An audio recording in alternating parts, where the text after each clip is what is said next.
Have you ever wondered what really happens when you fall asleep?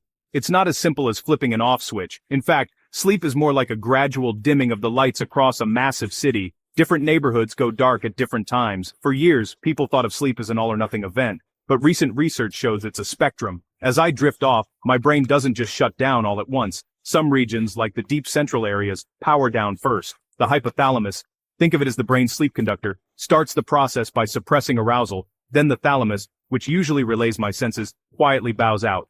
Finally, the cortex, where all my high-level thinking happens, switches off from front to back. So, planning and decision-making fade before sights and sounds. But what about that trippy moment right before sleep fully takes over? That's called hypnagogia. It's this weird, creative twilight zone where my mind starts to wander and dreamlike images pop up, but I'm still partly awake.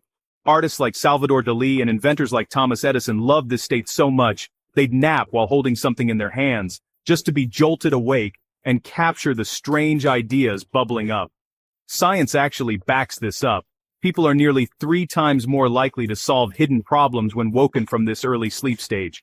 Turns out, my brain's executive control relaxes, letting ideas connect in ways they never would while I'm fully awake.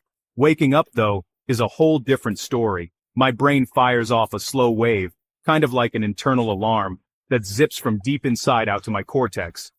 The brain's front parts, responsible for decisions and focus, snap on first, followed by the rest. This boot up actually happens way faster than falling asleep, but shaking off grogginess, what scientists call sleep inertia, can still take a while. Interestingly, when that arousal wave is strong, I feel more refreshed. If not, I might drag myself around for an hour. Sometimes, though, the brain's transitions get a little weird. With insomnia, it's hard to shift gears into sleep. Paradoxical insomnia is even stranger. People awake all night, even though brain scans say they're asleep, probably because the wake-up signal is too weak to fully bring them back. Sleep paralysis? Here, my thinking brain wakes up, but my body's still off, leaving me stuck in a surreal limbo.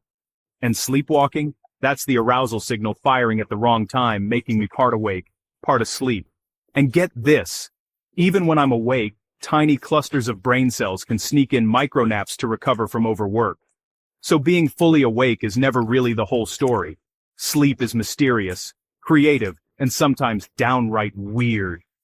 Understanding how we drift off and wake up doesn't just satisfy curiosity, it can help us sleep better, dream bigger, and maybe even unleash a little genius.